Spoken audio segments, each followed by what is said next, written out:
Hi everyone, I'm the director for our New Zealand registered not-for-profit Common Knowledge Trust, and because I got COVID in 2020 and because I'm a naturopath and I have curious interest in all of this stuff, a few months ago I decided to join the long-haul COVID groups and begin to put out a series of videos about self-help.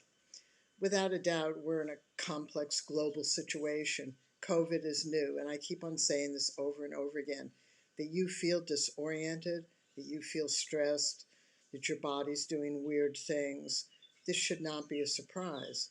This is a slam into our body. This is new. And yet it is no different from any other new thing that we might experience in our lives. A sudden death of a loved one, a tornado that destroys our house, a town that's ravaged by a flood or forest fire, or war. When we are put into trauma and shock, everything about us, our mind, our emotions, and our body, just go into hyperdrive, and we get very, very disoriented. We have a lot of anxiety and depression. Things weren't like they were before, so to speak. However, in time, most of us begin to figure out how to live with that trauma. And you're going to have to learn to live with the symptoms of COVID.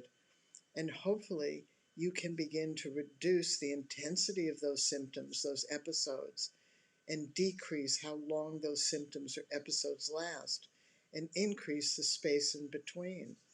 In order to do that, yes, of course, go to your doctor. Our Trust Common Knowledge has a mission statement that says use any and all healthcare systems that you want. That's your choice. I'm a naturopath, so I use natural healing. Not exclusively. Of course, if I need to be diagnosed or treated through the medical profession, I go there. And at the same time, I do a lot of self-help things. And that's what I want to inspire you to do. And I don't hear that or I don't read that happening in these COVID groups. And I'm not certain how to make these COVID groups more focused on self-help rather than, which is what it is now. People are absolutely blown away. And they're going to a medical profession that is dealing with something new. If the medical profession had known how to deal with COVID, they would have done it. But you have to put that in perspective. COVID, even if there's no medical profession around, COVID would have a fatality rate of 5 to 15%. That sounds scarily high. HIV was 100%. Ebola was 95%. Compared to those things, it's not high. And HIV is still with us. Millions of people have been infected. There's never been a vaccine for either HIV or Ebola, but the treatments improved. The treatments around acute COVID have improved. They haven't yet improved around the long-haul symptoms. So you're looking to get fixed or cured by doctors who are unfamiliar with this. You can't blame them or fault them. It is what it is. And so you're faced with three things. Hope that they will come up with something, do nothing, or begin to help yourself. How much can you help yourself from the symptoms that I've read in COVID long haul? A huge amount, because what most people are talking about, they'll call it a histamine reaction. That's the immune system. An autoimmune reaction. That's the immune system. They're all hooked up to the sympathetic nervous system, the anxiety, the depression, the fatigue, the difficulty breathing, the heart arrhythmias. They are all hooked up to our autonomic nervous system. And some people are now saying, I have an autonomic nervous system disorder. Yes, you do. But there are variations of it. And to say you have something you have to face two things. Either you do nothing about it and feel you have no power to change anything and hope that they'll fix it, or you start to do things that can change it. Yes, I work with homeopathics, I work with supplements. I don't happen to work with diet because when I work with pregnancy and childbirth, I've learned diet, religion, and politics. Stay away from it. Very few mothers can say, I'm going to eat differently than my 3 other kids and my husband. So if you want to change your diet, do that. If you want to go on a low histamine diet, do that.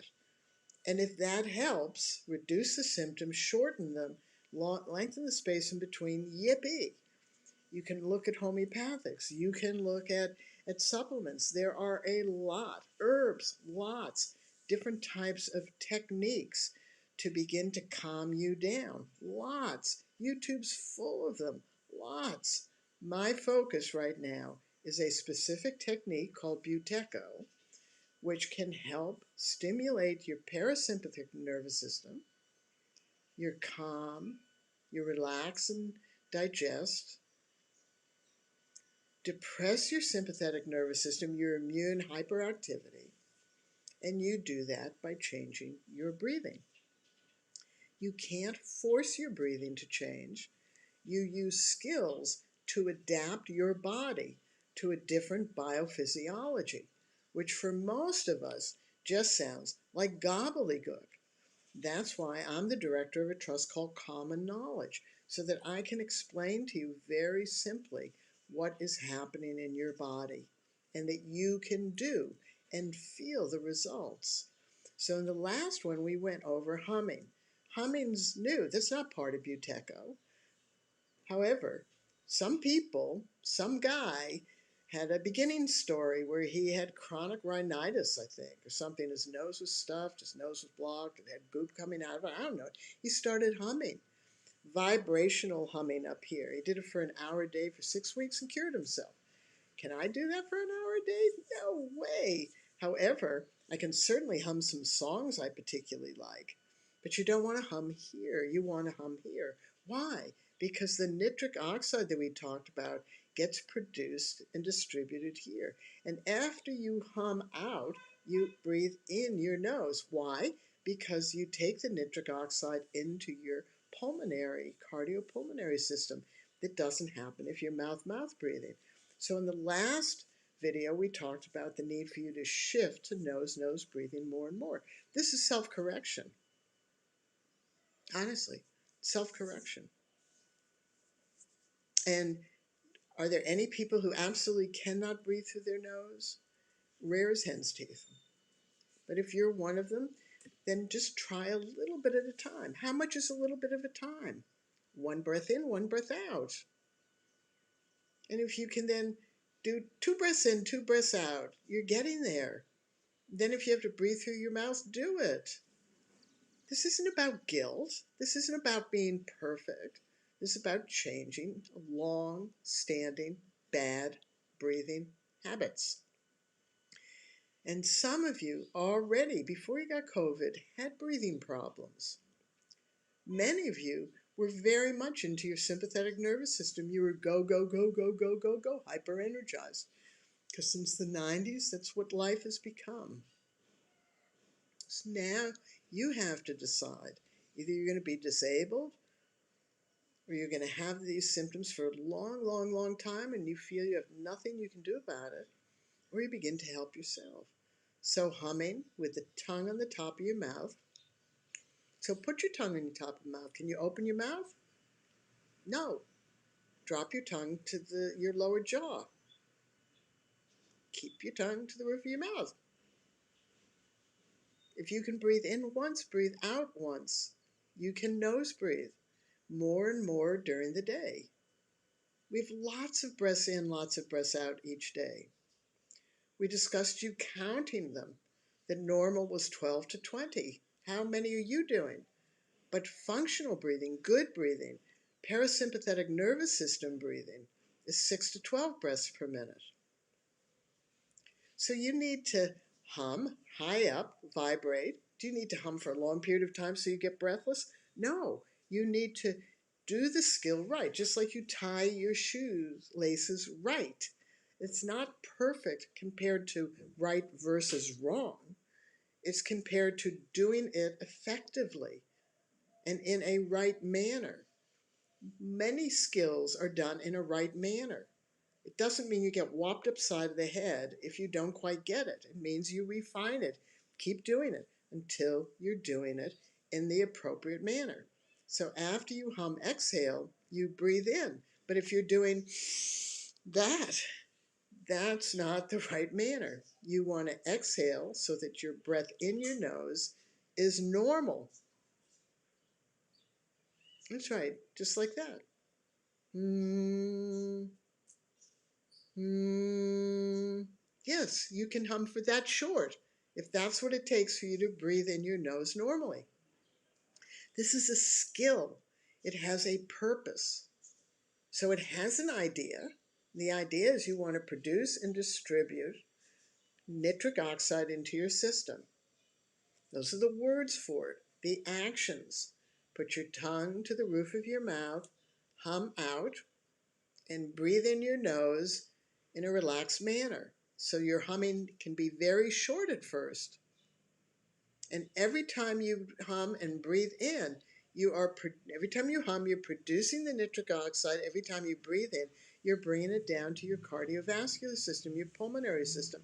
It's opening up the alveoli in your lungs. It's opening up your 100,000 miles of blood vessels, including in your heart and your brain and in your lungs. And it distributes the oxygen better into your periphery, so your hands feel warmer, your feet feel warmer. That may lead to less tingling because you have better distribution of oxygen throughout your body.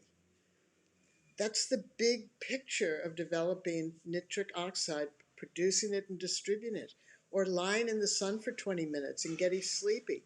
It's produced under our skin. Don't use sunshade. These are skills. Apply them. See what happens. If you feel more relaxed, try to maintain it. The longer you feel relaxed, the more you train your body to stay in the parasympathetic nervous system. If you feel your mind start to jitter up, you're swinging that way. Can you stop your mind? Yes. You need some more skills, of course. So the nitric oxide we've now covered. We went over it last time. Nose breathing, we've now covered. Do it more and more and more. At night, people who are using the Buteco method, tape their mouths shut. You can do it or not do it. If you pull it off in the middle of the night, so what? Try again. The more you nose breathe during the day, the more you'll nose breathe during the night. How do you know when you wake up in the morning? Your mouth won't be so dry. So nose breathing activates your parasympathetic nervous system. It calms you down. It relaxes you. It helps you digest your food. Maybe it will even help with some of the acid reflux. You see, we build skills over time. We use them. That's how we get proficient. That's how we develop mastery of them. That's how we change bad habits into good habits. So then we talked about the need to develop a greater carbon dioxide tolerance. For most of us, it sounds like gobbledygook. It sounded like that to me. I didn't know what it was. When my teacher threw around this hemoglobin oxygen dissociation curve, I honestly, shut your eyes, put your fingers in your ear and go nani, nani, nani, na. Too complicated for me, too scientific. Don't understand it. How do I feel it? How do I know I'm doing it? That's me. I'm a grunt. So what I understood was that my breathlessness meant that I didn't have good CO2 tolerance, that I needed to develop greater CO2 tolerance. And I could do that very simply by doing two primary things. One is to stop my breathing as I'm exhaling, and then when I want to breathe in my nose, so I create more of a pause. And the other is to reduce my oxygen flow, which for most people who's stuck on an oximeter, you're going, I don't want to reduce my oxygen flow. But the reality is, this is where you need to understand. When you have good CO2 tolerance, when you do not feel breathless, when you're lying down, sitting, standing, walking, climbing, running, biking, swimming, playing sports, doing activities, when you have good CO2 tolerance and you are not breathless doing those things, your oxygen stats in your blood are lower because the carbon dioxide has detached your oxygen from your blood. That lowers the oxygen blood volume, and it does something that you need it to do. It goes out into our tissues and our organs and feeds our tissues, feeds our organs, which means our tissues and our organs and our muscles don't get as tired.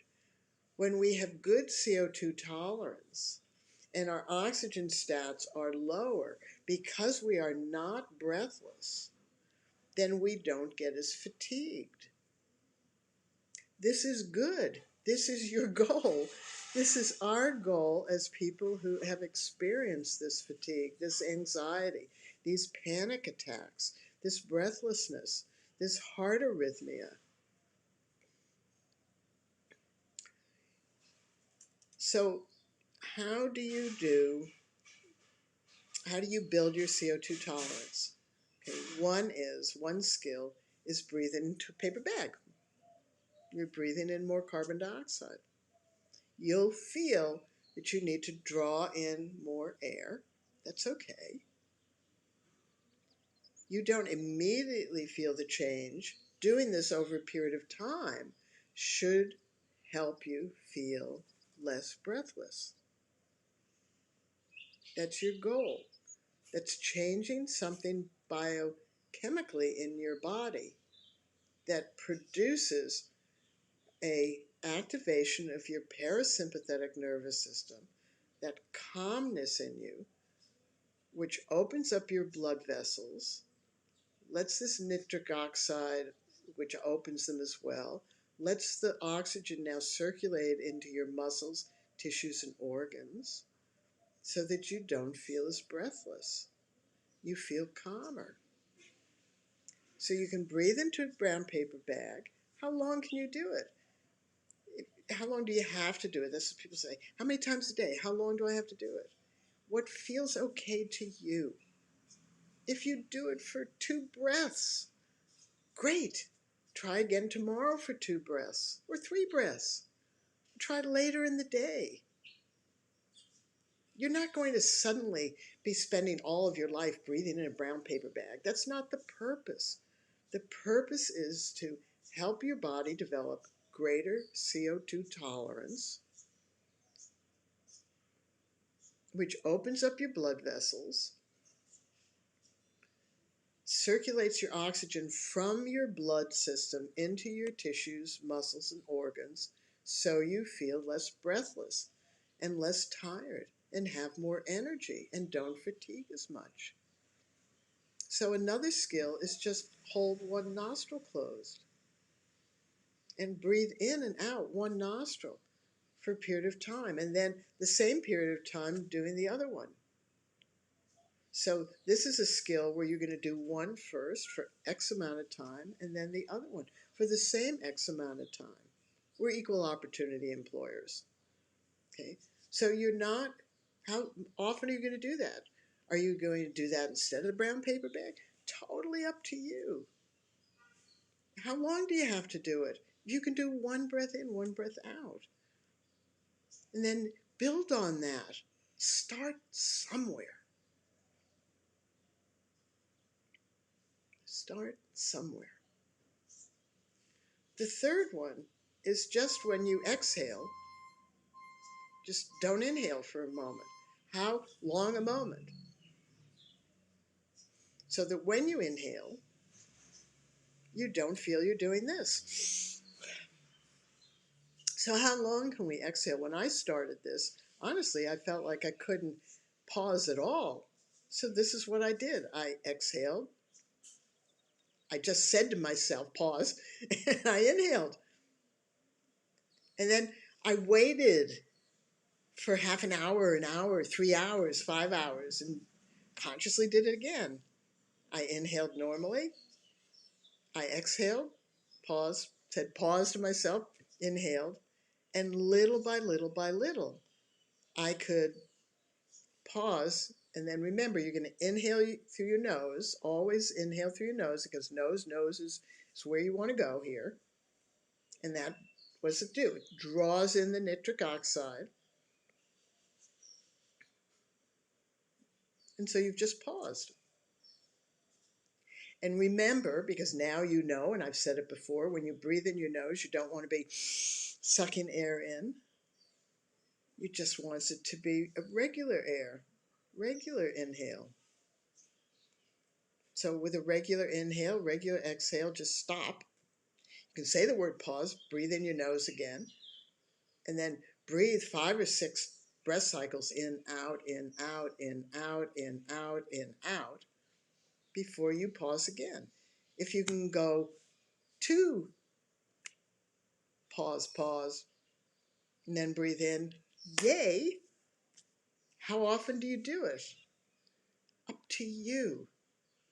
This is your fascination principle. This is your curiosity. I don't live in your body. I know what I did for me when I became a Buteco instructor and applied these skills to myself. I knew why I wanted to apply them to myself.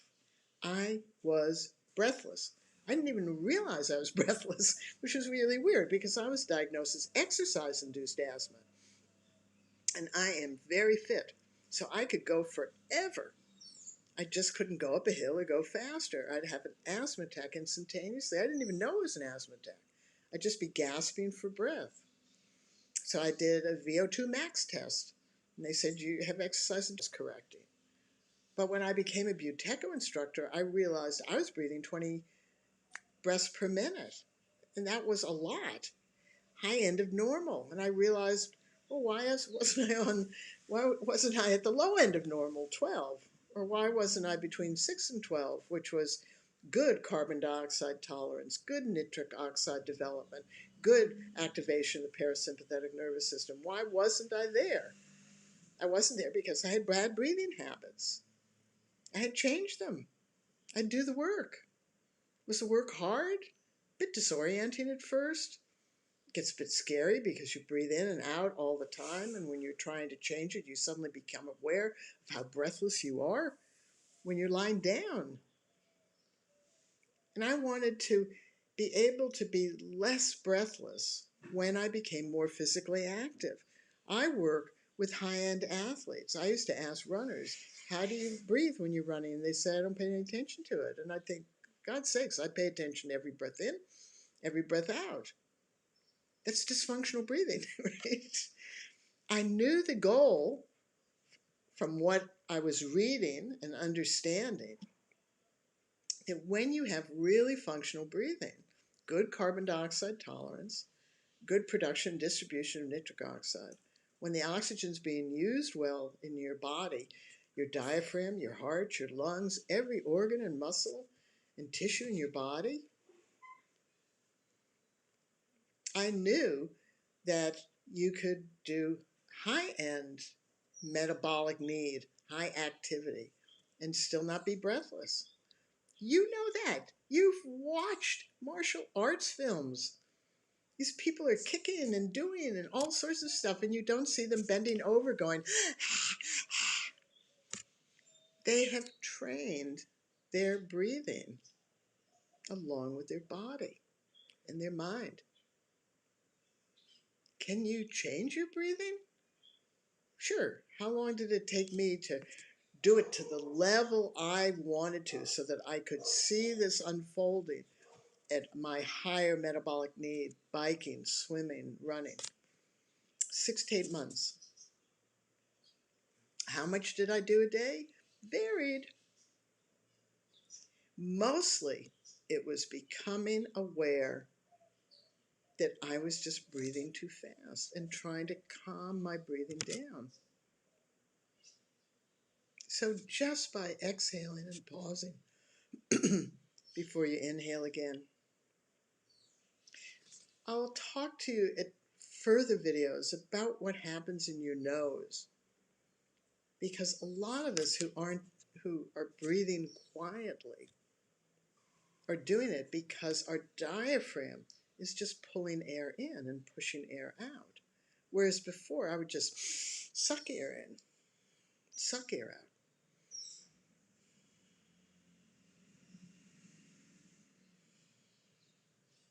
Then when I calmed it down, quieted it down,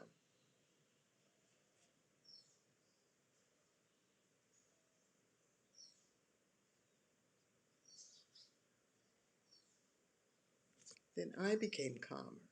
I became quieter. I became less breathless. I could do more without being fatigued.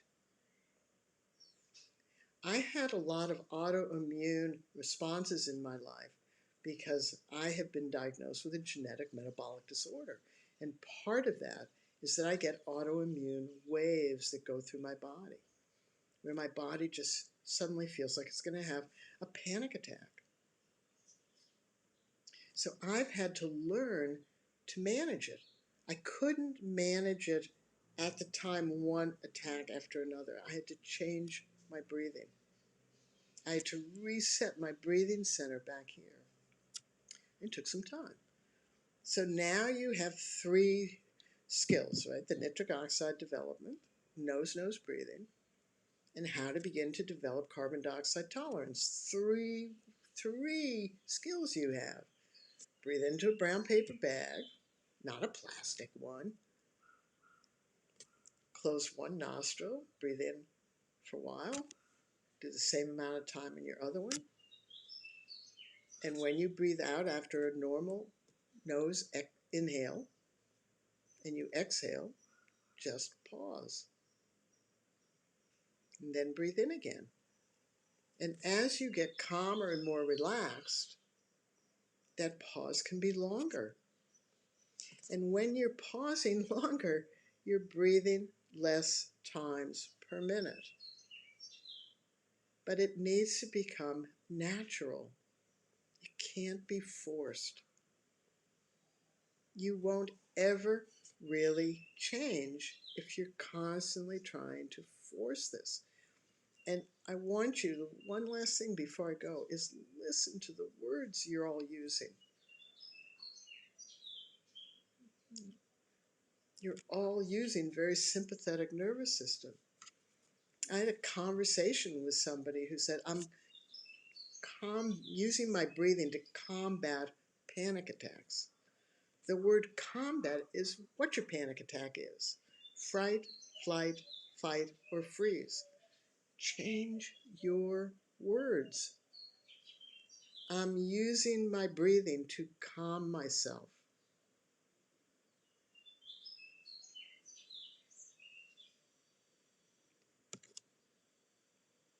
Anyway, see you later.